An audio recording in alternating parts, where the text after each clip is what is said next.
नमस्ते दोस्तों, आप सभी के इस प्यार का बहुत-बहुत हृदय से धन्यवाद। आपका जो ये सहयोग हमें मिलता जा रहा है और हमें प्रेरणा मिल रही है, हौसला अफ़ज़ाई हो रही है, हम इसको आगे बढ़ा रहे हैं। आज हमारे साथ नीलकमल जी हाज़िर हैं, ओशो जी की शिक्षा, होश के 4 चरण लेकर के। तो नीलकमल जी, आपका स्वागत है। धन्यवाद अनुपमा जी। मैं अभी बता रही हूँ आपको ये होश के 4 चरण। फर्स्ट है इसका शरीर के प्रति होश, और सेकंड है विचारों के प्रति होश, थर्ड है भाव के प्रति होश, और फोर्थ है संपूर्ण होश। तो इसमें इन्होंने बताया भी, जो भी कुछ होशपूर्ण करते हो वो ध्यान है। कर्म क्या है यह प्रश्न नहीं है, किंतु गुणवत्ता उस कर्म में आप क्या लेके जाते हो उसकी बात है।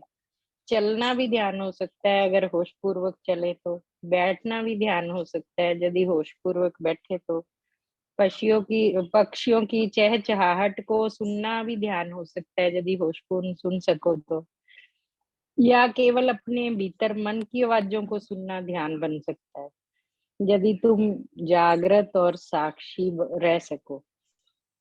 तो उन्होंने सारी बात यही है, भी कोई भी काम करना है तो वो सोए सोए मत करो, जो भी करो होश पूर्वक करो तो वो ध्यान होगा। फिर जो भी होएगा वो सिर्फ ध्यान ही होगा और कुछ नहीं। तो इसका जैसे इन्होंने फर्स्ट चरण है, होश का पहला चरण। तो उसमें उन्होंने कहा है शरीर के प्रति होश। तो शरीर के प्रति होश के लिए उन्होंने कहा है कि अपने या शरीर के प्रति पूर्ण होश रखना। कोई भी व्यक्ति है वो धीरे धीरे अपनी हर गति के बारे में, अपनी भाव भंगिमा, जो शरीर की कुछ भी एक्टिविटीज करता है उसके प्रति होशपूर्ण हो जाता है। और जैसे जैसे होशपूर्ण होने लगता है आदमी कोई भी, तो वो चमत्कार घटित होने लगते हैं। अनेक बातें जो तुम पहले करते थे वो सहज ही खत्म होने लगती है, गिरने लगती हैं। तुम्हारा जो शरीर है वो ज्यादा विश्राम पूर्ण और ज्यादा लयबद्ध हो जाता है। शरीर तक में एक गहन शांति फैल जाती है, एक सूक्ष्म संगीत फैल जाता है। तो ये उन्होंने शरीर के बारे में बताया। अगर अपन शरीर के प्रति होश करते हैं तो अ, शरीर में एक अलग ही शांति फैल जाएगी, और आप को ज्यादा तामझाम उसमें कुछ नहीं चाहिए। फिर सूक्ष्म एक बैठेंगे तो वो शरीर ध्यान में चला जाएगा और आपको एक संगीत भी अंदर से उसके सुनेगा। सेकंड उन्होंने कहा था विचारों के प्रति होश। उसमें उन्होंने कहा जैसे आपने शरीर के प्रति होश को साधा वैसे विचारों के प्रति कीजिए। विचार शरीर से ज्यादा सूक्ष्म है और ज्यादा कठिन भी है, और जब तुम विचारों के प्रति जागोगे तब तुम आश्चर्यचकित हो जाओगे भी अंदर क्या क्या चल रहा है। और यदि किसी भी समय क्या चलता है अंदर वो लिख डालो तो फिर और ही ज्यादा हैरान हो जाओगे। ये तो हमने देखा है, अभी अगर लिखते हैं तो वो पता चलता है हम क्या क्या सोचते हैं। अ, तुम भरोसा ही नहीं करोगे कि अंदर क्या क्या चल रहा है। वो लिखने से ही आपको पता चलेगा क्या क्या, क्योंकि वैसे तो वो कुछ पल के लिए, कुछ घंटों के लिए तक भी याद रह सकता है, फिर अपन भूल जाते हैं। फिर 10 मिनट के बाद जो लिखा है आपने उसको पढ़ो, तो तब पता चलेगा अंदर एक पागल मन बैठा हुआ है।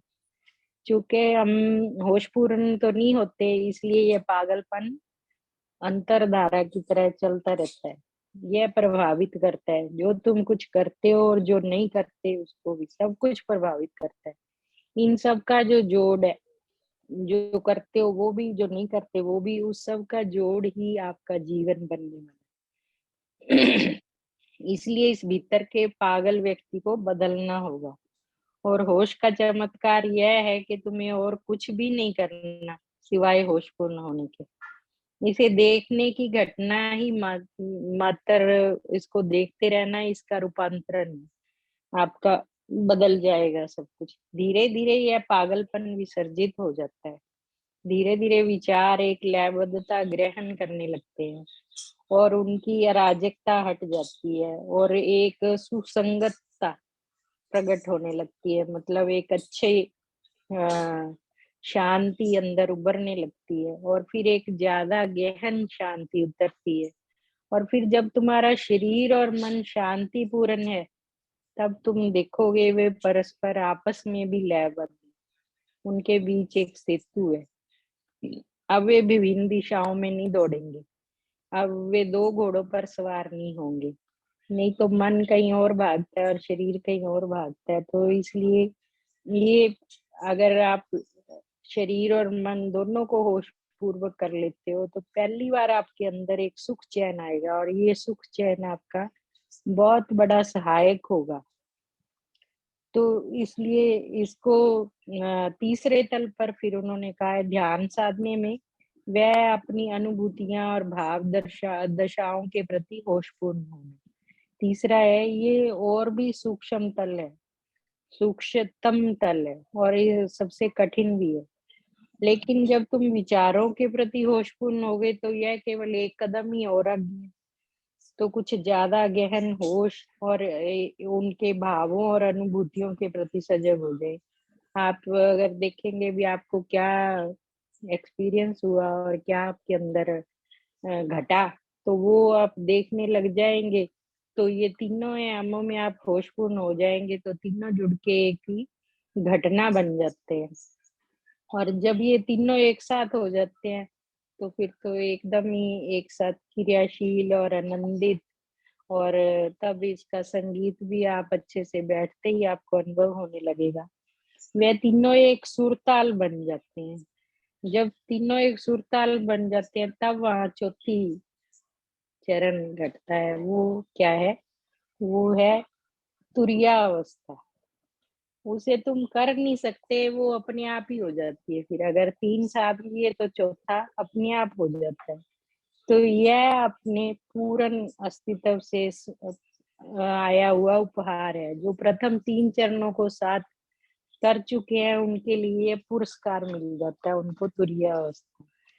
तो फोर्थ है होश का चौथा, जो मैं बता रही थी आपको, चरम शिखर। चौथा चरण होश का चरम शिखर है, जो व्यक्ति को जागृत बना देता है। व्यक्ति होश के प्रति जागरूक हो जाता है। यह चौथा। तो तब व्यक्ति तुरीयावस्था आ जाती है तो वो बुद्ध हो जाता है, जाग जाता है। और इस जागरण में अनुभूति होती है कि परमानंद क्या है। शरीर जानता था सिर्फ देह सुख, मन जानता है प्रसन्नता, हृदय जानता है हर्षोल्लास, और चौथा तुरिया जानता है आनंद, सिर्फ आनंद। आनंद लक्ष्य है संन्यास का, सत्य के खोजी का, जागरूकता उसके लिए मार्ग है। पर ये सिर्फ सन्यासियों के लिए नहीं है, ये गृहस्थ में रहते हुए भी आदमी होशपूर्ण रहते हुए कर सकता है। ये उन्होंने यही बताया। इसके में महत्व की बात ये है, अगर तुम जागरूक हो, तुम होशपूर्ण होना भूले नहीं कि तुम साक्षी हो, दृष्टा हो, सचेत हो, तो सब कुछ अपने आप घटने लग जाएगा। और जैसे जैसे देखने वाला दृष्टा ज्यादा सघन, ज्यादा स्थिर और ज्यादा अकंप होने लगता है, मतलब किसी भी बात से ऐसे एकदम से थ्रिल्ड या कुछ ऐसा नहीं होता, तो वो उसके अंदर एक रूपांतरण घटित होता है और दृश्य है जो विसर्जित होने लगते हैं। पहली बार दृष्टा स्वयं दृश्य बन जाता है और देखने वाला स्वयं दृश्य हो जाता है। इसका क्या मतलब है? होल सोल इसका सार है कि तुम अपने घर वापस पहुंच चुके हो। तो जब घर वापस आ गई तो कहीं जाना होता नहीं है फिर। ये इसका सार है, इतना सही मेरा कहना था। जी, थैंक यू, बहुत थैंक यू, थैंक यू सबका सुनने के लिए। बहुत ही सुंदर नीलकमल जी, थैंक यू आपको इतना सुंदर ज्ञान हमारे साथ साझा करने के लिए। अक्सर हम अपने बच्चों को कहते हैं ध्यान से नहीं सुना, ध्यान से नहीं पढ़ते हो, ध्यान नहीं दिया। हमें खुद ही नहीं मालूम था कि ध्यान आखिर होता क्या है। सही। अब हमारे लिए भी थोड़ा इजी होगा कि कैसे हमें उनको समझाना है। ध्यान अर्थात आंखें बंद करके बैठना ही नहीं, जैसा हमने पहले कहानी में भी देखा, आज आपसे भी सुना, ध्यान चलते फिरते हर कार्य को करते हुए। बहुत ही खूबसूरत नीलकमल जी। तो दोस्तों, उम्मीद है आपको भी ये पसंद आया होगा। अगर पसंद आया है या नहीं भी आया है, आप कुछ सुधार भी चाहते हैं इसमें, तो प्लीज अपने कमेंट ठीक करके हमें बताएं। हमें जी। और आगे इसको खूबसूरती से पेश करने में मदद मिलेगी आपके अनमोल कमेंट से। हमारे साथ जुड़ते जाएं और इस कड़ी को आगे बढ़ाएं। अपने दोस्तों के साथ शेयर करें और आपका भी स्वागत है इस मंच पर। इंतजार रहेगा।